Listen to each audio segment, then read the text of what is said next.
చెప్పు. అందరికీ వందనాలు, సిస్టర్ గారికి వందనాలు. నేను చెప్పబోయే సాక్ష్యం మా చెల్లి గురించి. మా చెల్లి పేరు జ్యోతి. ఆమెకి ఫిబ్రవరిలో ఫస్ట్లో సంఖ్యలో 2 సంఖ్యల్లో గడ్డల కింద వచ్చినాయి. అక్కడ ఆంధ్రలో చూపించుకుంది. అయితే 4 రోజులు వాడింది మెడిసిన్. ఏం పర్వాలేదు, నీకు నొప్పి ఎక్కువగా ఉంది అంటే ఆపరేషన్ చేసి గడ్డలు తీసేస్తామన్నారు. అలా ఏ టెస్టులు చేయకుండా ఆపరేషన్ చేసి తీసేయటమేంటని ఇక్కడ అమ్మ వాళ్ళు ఉంటారు తోముకుంటారు. అక్కడికి వచ్చి మెడిసిట్లో చూపించుకుంది.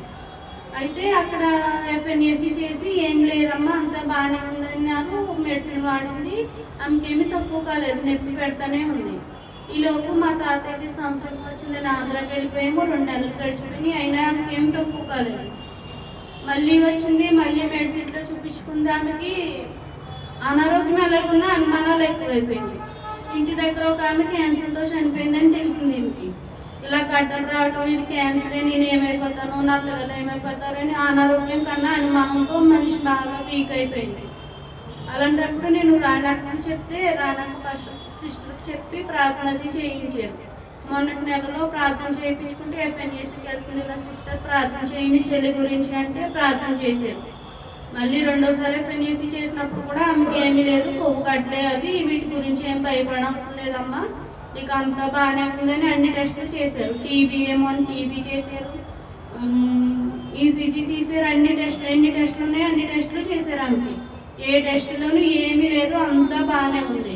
కాకపోతే ఎక్కువ టెన్షన్ తీసుకుందని థైరాయిడ్ ఉంది, నెల 15 రోజులు మెడిసిన్ వాడి తర్వాత మానేయమ్మా అని చెప్పారు. దేవుడి నామంలో మా చెల్లికి ఎటువంటి క్యాన్సర్ ఏమీ లేకుండా అంతా బాగానే ఉంది. తన ప్రభుత్వం ఈరోజు వెళ్ళిపోయింది, వాళ్ళ భర్త దగ్గరికి ఈరోజు వెళ్ళిపోయింది. ఈ సాక్ష్యం దేవుడి దీవించింది. ఆమేన్. Praise the lord. అలాగే ఇంకొకటి ఉంది అక్క, మా అక్క కొడుకు గీతు. ఆయన ఒక 15 రోజులు బట్టి ఆ ఒంట్లో బాగోవట్లేదు. అంతకుముందు చికెన్ పాక్స్ వచ్చింది.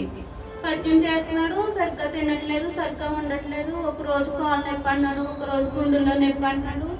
ఇలా ఉంటుంది, చిన్న ఏదన్నా ప్రార్థన చేయించు అనుకుని మా అక్క ఒక రోజు ఫోన్ చేసి బాధపడింది. నాకు ఇంకేం చేయాలో తెలియక రానక్కకు ఫోన్ చేసి అక్క ఎలా అంటుందో మా అక్క ఎందుకు భయపడుతుంది, వాళ్ళ అబ్బాయి గురించి ఇలా ప్రార్థన చేయించక్క సిస్టర్ గారికి ఫోన్ చేసి చెప్పక్క అంటే రానక్క మళ్ళీ సిస్టర్ గారికి ఫోన్ చేసి మా అబ్బాయి గురించి మళ్ళీ ప్రార్థన చేయించింది. ఆ అబ్బాయి కూడా ఇప్పుడు బాగానే ఉన్నాడు, ఈరోజు వాళ్ళ ఇంటికి వెళ్ళిపోతున్నారు. నా జీవితంలో ఈ 6 నెలలు ఎలా గడిచిందంటే తల్లికి తండ్రికి చెప్పుకోలేనివి కూడా దేవుడికి చెప్పుకొని నేను బాధపడితే దేవుడు నా కష్టాలన్నీ తీర్చి నా తల్లికి తండ్రికి మా కుటుంబం అంతటికి మంచి ఆరోగ్యాలు దయచేశాడు. ఈ గొప్ప సాక్ష్యం నా జీవితంలో నేను ఎప్పుడూ మర్చిపోలేను. మా కుటుంబం గురించి ప్రార్థన చేసినందుకు సిస్టర్ గారికి వందనాలు, అలా చేయించినందుకు రానక్కకి వందనాలు. Praise the lord. దేవునికి స్తోత్రం. గట్టిగా చప్పట్లు కొడదాం.